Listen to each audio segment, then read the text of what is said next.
Terima kasih sudah menonton. Jangan lupa subscribe. Yang subscribe, semoga takdirmu sehebat para legenda. Sebelum lanjut, pastikan kamu sudah menonton episode sebelumnya. Kalau belum, tonton dulu, biar nggak ketinggalan ceritanya. Sekarang, mari kita mulai.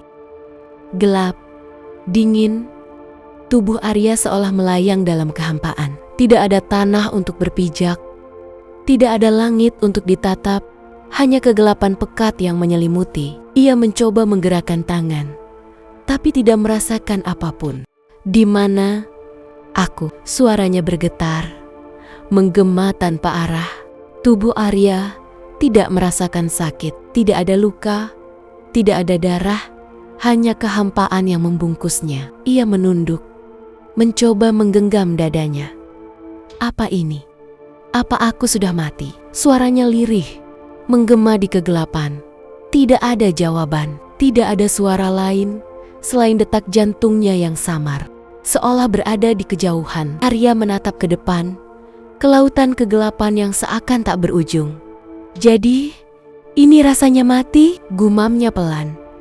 Tiba-tiba, di kejauhan, muncul cahaya redup, kecil, berkedip seperti bintang yang tersesat di lautan gelap. Arya menyipitkan mata.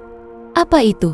Cahaya itu perlahan bergerak mendekat. Seiring jaraknya semakin dekat, Arya bisa merasakan kehangatan yang aneh darinya. Berbeda dari rasa dingin yang membekukan tubuhnya sejak tadi. Ia menelan ludah. Pikirannya mulai dipenuhi berbagai kemungkinan. Apa ini cahaya yang akan membawaku ke alam baka? Namun, sebelum ia bisa bergerak, cahaya itu langsung menembus dadanya. Apa? Cahaya itu seperti aliran energi yang masuk ke dalam tubuhnya, mengalir ke seluruh nadinya. Secepat kilat, kegelapan di sekelilingnya menghilang, tergantikan oleh cahaya menyilaukan yang menyelimuti segalanya. Detak jantungnya kembali, napasnya kembali, tubuhnya terasa seperti terbakar, seolah setiap sel dalam dirinya dipaksa untuk hidup kembali. Dan dalam sekejap, matanya terbuka. Saat kesadarannya kembali, yang pertama kali ia rasakan adalah rasa sakit yang luar biasa. Seluruh tubuhnya seperti dihantam ribuan pedang. Dadanya terasa sesak, napasnya berat, dan tulangnya seakan remuk. Ia ingin bergerak, tapi tubuhnya tak mau menuruti perintah. Bahkan untuk menggerakkan jarinya pun terasa mustahil. Kenapa? Sakit sekali.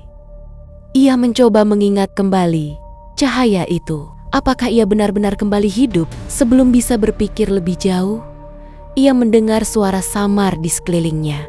Kau akhirnya sadar. Syukurlah, suara itu terasa asing, tapi ada sesuatu yang membuatnya terasa akrab. Arya mencoba menggerakkan kepalanya, tapi lehernya terasa kaku. Bagaimana dia bisa ada di sini?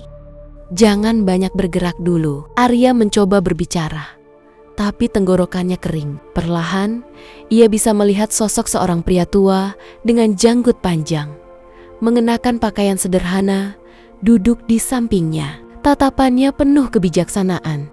Kau jatuh ke jurang itu. Jika aku tidak menemukannya tepat waktu, mungkin kau sudah mati. Arya terkejut. Jatuh ke jurang, seketika ingatan samar muncul di kepalanya, suara angin kencang, tanah yang longsor, dan tubuhnya yang terhempas ke dalam kegelapan. Arya mencoba memahami situasinya, tapi ada hal lain yang lebih membingungkan. Suara pria tua ini terasa begitu familiar. Ada sesuatu yang menghubungkan mereka. Siapa? Kau. Arya akhirnya berhasil mengeluarkan suara. Meski lirih dan serak, pria tua itu tersenyum tipis. Matanya penuh ketenangan. Aku seseorang yang sudah menunggumu sejak lama. Arya masih merasa lemah, tapi sesuatu di dalam dirinya mengatakan bahwa pria tua ini bukan orang biasa. Dia menatap wajahnya dengan seksama, mencoba mengingat. Saat itu juga, sesuatu dalam benaknya bergetar. Tunggu, aku pernah melihatmu. Tapi sebelum dia bisa menyelesaikan kalimatnya, pria tua itu hanya tersenyum. Istirahatlah dulu, Arya. Kau akan segera mengetahui semuanya. Arya terdiam, memproses kata-kata pria tua itu. Tubuhnya masih terasa lemah, tapi pikirannya mulai dipenuhi pertanyaan. Siapa pria ini? Kenapa dia terasa begitu akrab? Arya mencoba mengingat, tapi kepalanya terasa berat. Saat itu, pria tua tersebut mengambil semangkuk air dari wadah bambu dan menyodorkannya. Minumlah, kau butuh tenaga.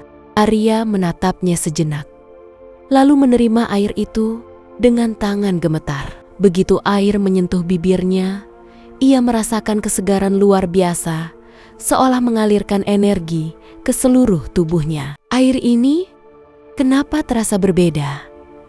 Arya bergumam pelan. Pria tua itu hanya tersenyum, matanya berbinar penuh rahasia.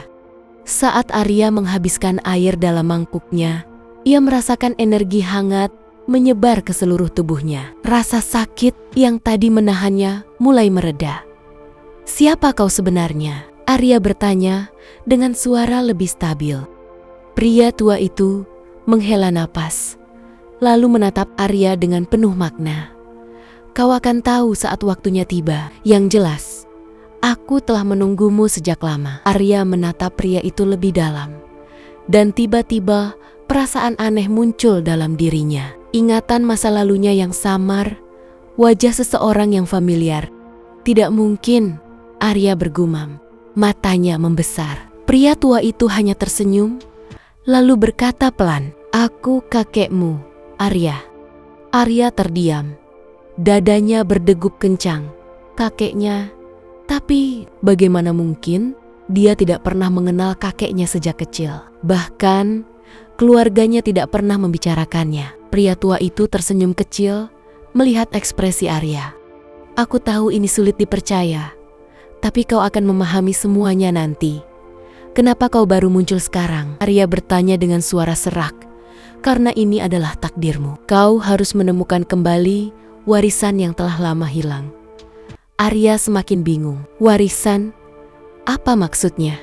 Arya masih sulit menerima kenyataan di hadapannya. Pria tua ini yang mengaku sebagai kakeknya berbicara seolah sudah mengetahui segalanya. Tapi bagaimana mungkin? Kenapa selama ini keluarganya tidak pernah menyebut nama kakeknya? Warisan? Arya mengulang kata-kata pria tua itu dengan dahi berkerut. Kakeknya mengangguk pelan, matanya penuh ketenangan. Ya, ada sesuatu yang seharusnya menjadi milikmu, tetapi telah hilang dalam waktu. Kau harus menemukannya kembali, Arya. Karena tanpa itu, kau tidak akan bisa menghadapi takdirmu. Arya menggenggam erat kain jubahnya. Ia masih belum sepenuhnya mengerti. Tapi jauh di dalam hatinya, ia merasa ini bukan sekadar omong kosong. Ada sesuatu di dalam dirinya yang bergetar, seakan mengingat sesuatu yang pernah hilang. Lalu, bagaimana aku menemukannya? Arya bertanya. Matanya mulai menunjukkan tekad.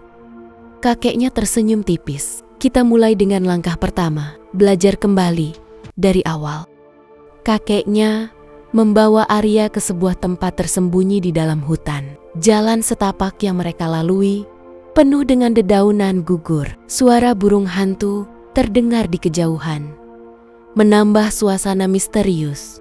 Arya berjalan dengan tubuh yang masih terasa lemah, tapi ia memaksakan dirinya untuk tetap tegak. Setiap langkah terasa seperti perjalanan menuju sesuatu yang lebih besar. Tempat ini kenapa terasa familiar? Arya bergumam dalam hati. Tiba-tiba, di depan mereka, muncul sebuah gua besar dengan ukiran aneh di dindingnya. Kakeknya berhenti dan menatap gua itu dengan sorot mata yang sulit diartikan. Disinilah semuanya dimulai. Arya menatap gua itu dengan perasaan aneh, seolah ada sesuatu yang menunggunya di dalam sana. Kakeknya melangkah lebih dulu ke dalam gua, diikuti Arya yang masih menatap sekeliling dengan penuh rasa ingin tahu. Udara di dalam gua terasa dingin, dan suara air menetes bergema di sepanjang lorong.